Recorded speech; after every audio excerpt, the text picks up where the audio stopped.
Bismillahirrahmanirrahim. Assalamualaikum warahmatullahi wabarakatuh. Alhamdulillahirabbil alamin.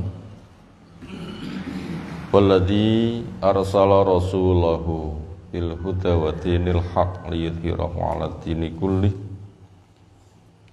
Wa kafa billahi syahida wa asyhadu an la ilaha illallah wahdahu la syarikalah.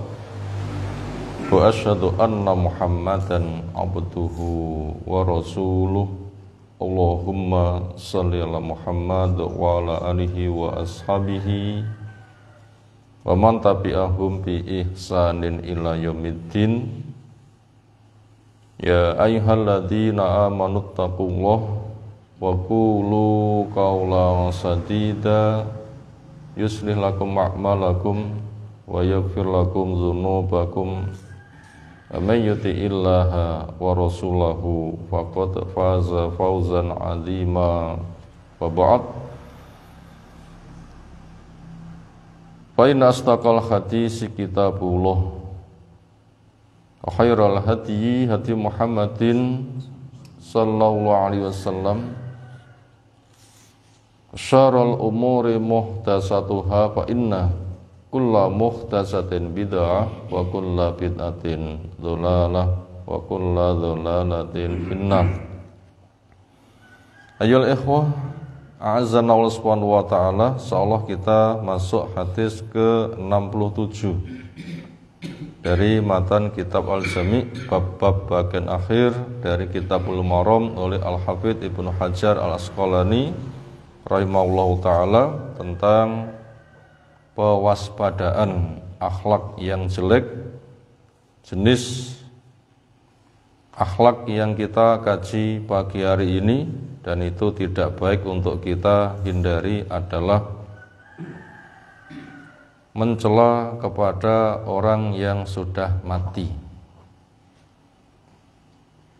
Artinya orang iman tidak boleh menjadi pencela, entah kepada yang masih hidup maupun kepada yang sudah mati. An Aisyah radhiyallahu anha qala bersabda Rasulullah sallallahu alaihi wasallam, la tasubbu al amwata, kalian jangan mencela kepada orang-orang yang sudah mati.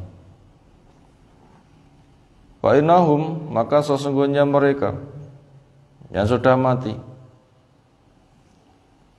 qad afdau, qad wasalu, mereka telah sampai, mereka telah mendapatkan, ila ma qaddamu, kepada apa yang sudah mereka kerjakan. Bila selama di dunia mereka mengerjakan kebaikan, di alam kuburnya ya sudah mendapatkan kebaikannya, sudah merasakan. Apabila mereka di dunia melakukan keburukan, mengingkari fitrahnya, berpaling dari ilmu syar'i, tidak mempelajari, enggak punya akidah tauhid, enggak punya ketaatan, enggak punya sholat, enggak punya akhlak mulia, mereka kesebalikannya mati sebagai kafir. Mereka mendapatkan kejelekannya karena ditanya di alam kubur enggak bisa menjawab, akhirnya dapat siksa kubur. Na'udzubillah min dzalik. Artinya mereka telah mendapatkan apa yang telah mereka kerjakan, maka jangan dicaci.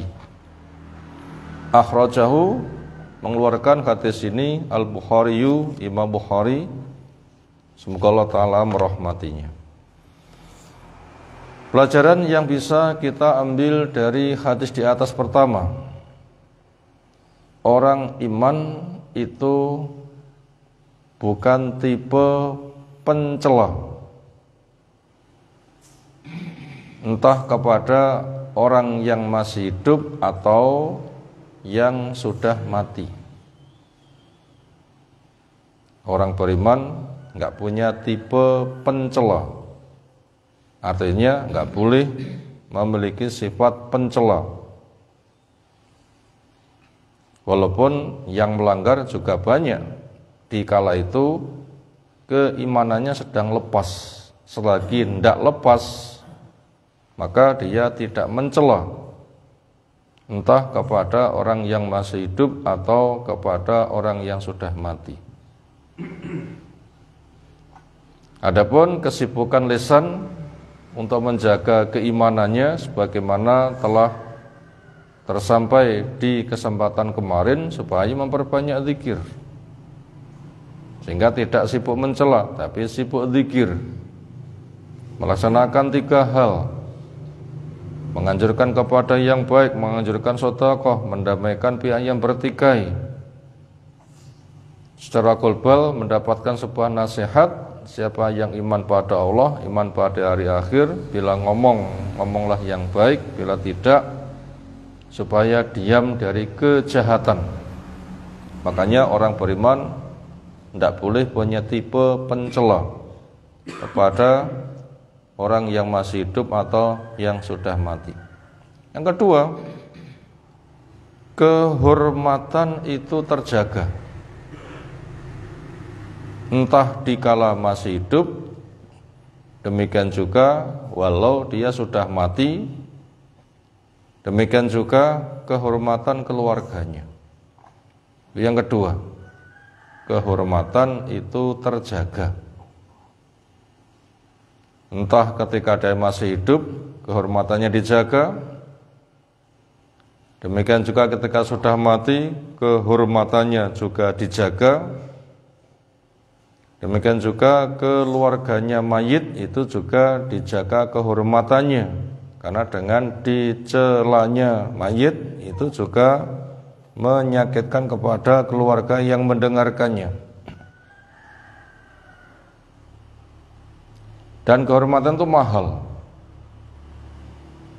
Kehormatan itu mahal, makanya wajib terjaga dikala masih hidup atau sudah mati. Demikian juga kehormatan keluarganya dijaga, bab kalau yang mati dicela, keluarganya mendengar, mereka juga sakit. Itu pelajaran nomor 2. Nomor 3, orang yang kebaikannya dominan itu boleh disebut kebaikannya untuk diikuti dan tidak boleh untuk dicela, walaupun dia punya kesalahan.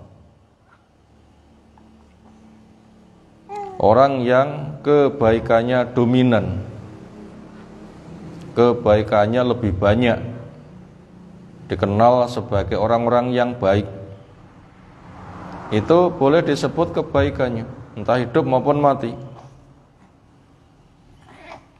Tujuannya untuk apa disebut kebaikannya? Untuk diikuti. Untuk diikuti. Ketika masih hidup mengajak kepada kebaikan disebut diikuti. Ketika sudah mati namanya harum. Orangnya mati tetapi ajakannya tidak mati. Semisal Nabi SAW jelas sudah meninggal, tapi disebut-sebut, para sahabat sudah meninggal, tapi disebut-sebut, ahli ilmu, ahli sunnah sudah meninggal, disebut-sebut, Imam Bukhari, Imam Muslim, dan macam-macam. Untuk apa disebut-sebut?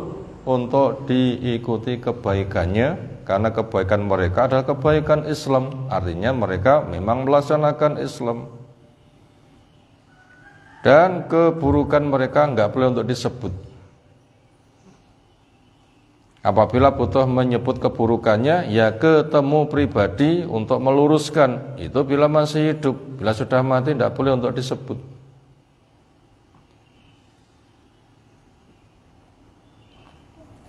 Kecuali apabila memang ada kesalahan yang merusak kepada agama, supaya buku peninggalannya yang sedang salah itu tidak terbawa salah, butuh untuk dikoreksi. Di bagian ini ada kesalahannya, mestinya begini, itu tidak mengapa.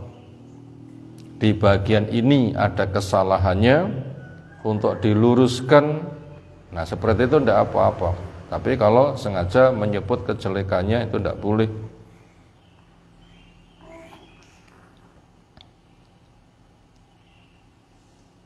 Itu tadi pelajaran nomor 3. Pelajaran nomor 4, orang yang menjadi pelopor kejelekan. Orang yang menjadi pelopor kejelekan bisa disebut kejelekannya untuk dihindari dan diwaspadai. Orang yang menjadi pelopor kejelekan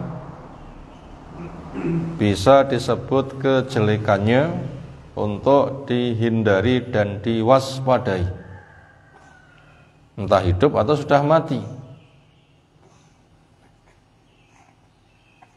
Karena kejelekan itu tidak boleh untuk diikuti, kejelekan tidak boleh untuk dipromosikan, kejelekan tidak boleh untuk diajakkan. Ketika ada orang jelas-jelas mengajak kepada kejelekan, promosi kejelekan, ya wajib untuk ditutup. Kenapa? Itu kemungkaran. Makanya disebut supaya waspada dan diwaspadakan. Seseorang yang tahu gak jadi korban, orang lain yang gak tahu dengan ketidaktahuannya juga supaya tidak menjadi korban. Apabila mereka punya karya-karya yang bahaya, walaupun sudah mati, bisa disebut untuk dihindari akan kejelekannya. Sehingga yang mati gak bertambah-tambah kejelekannya, nah dengan dihentikan, nanti diharapkan mereka lebih ringan dan juga tidak memakan korban. Kemudian terakhir yang kelima, orang mati di alam kubur. Orang mati di alam kubur itu sudah mulai merasakan mendapatkan balasannya. Orang mati di alam kubur sudah mulai merasakan mendapatkan balasannya. Maka untuk mukmin doakan semoga dosanya diampuni, dirahmati, dan dijaga dari siksa kubur. Walaupun ini perkara gaib, yang hidup tidak tahu kondisi alam kubur, tapi bisa bicara karena berdasarkan dalil, bukan karena mata memandang, telinga mendengar, orangnya merasakan sendiri karena beda alam dan belum dimasuki, ya tidak tahu. Tapi itu boleh dibicarakan berdasarkan wahyu karena termasuk barang gaib dan kita dibimbing untuk iman pada yang gaib, dan itu bisa terungkap menggunakan wahyu. Makanya orang mati di alam kubur sudah mulai merasakan balasannya. Bila baik ya baik, bisa menjawab, dikatakan 6 solehan silahkan tidur yang pulas. Satu kesempatan ketemu dengan orang yang cakep sekali, tanya siapa kamu? Jawabnya saya amal solehmu. Dan juga sudah ditampakkan surga, dibuka pintunya, mendapatkan hembusannya, diberitahu itu tempat tinggalmu. Maka dia meminta, ya Allah segerakan kiamat supaya saya segera ketemu harta dan keluarga. Nanti sudah mulai mendapatkan. Demikian juga untuk orang yang tidak punya modal kebaikan, menolak kepada yang hak, mati dalam kekafiran. Maka mereka pun juga sama, ditanya nggak bisa menjawab, akhirnya mendapatkan siksa kubur. Ada malaikat yang buta, tuli, bisu, kerjanya memukul dengan alat pukul dari besi. Gunung saja apabila dipukul nanti akan hancur. Apabila telinga yang hidup di dunia itu bisa mendengar tentang bagaimana perihnya siksa kubur, maka nggak ada orang yang sempat hidup. Kenapa? Saking ngerinya, begitu mendengar bisa pingsan. Jin manusia nggak bisa mendengar. Itu sudah mendapatkan balasan di alam kubur. Ada orang yang sangat jelek, ditanya siapa kamu? Saya amal jelekmu. Buka pintu neraka, itu tempat tinggalmu, itu mendapatkan hembusannya. Yang mengatakan, ya Allah jangan sampai terjadi kiamat. Maka daripada itu untuk orang yang beriman, mohonkan ampun, mohonkan supaya mereka dirahmati, dijaga dari siksa kubur. Dan kita masih hidup, maka supaya mendoakan entah ketika ziarah kubur dengan assalamualaikum ahla diyar dan seterusnya, atau doa-doa kita semuanya termasuk khatib hari Jumat, Rabbana ighfir lana wal ikhwanina alladzina sabaquna bil iman dan seterusnya. Termasuk di dalam sholat kita, assalamu alaina wa ala ibadillahi sholihin, semoga keselamatan Allah berikan kepada kita dan juga kepada hamba-hamba Allah yang soleh. Doa itu yang kita doakan selamat hamba-hamba Allah yang soleh, entah orang soleh yang sudah mati atau masih hidup bareng atau akan datang, itu juga masuk pada cakupan doa yang kita lantunkan saben-saben kita membaca tahiyat di dalam sholat. Demikian sholat hadis yang lain kita kaji menyusul. Subhanakallahumma bihamdika asyhadu an la ilaha illa anta astaghfiruka wa atubu ilaik. Assalamualaikum warahmatullahi wabarakatuh.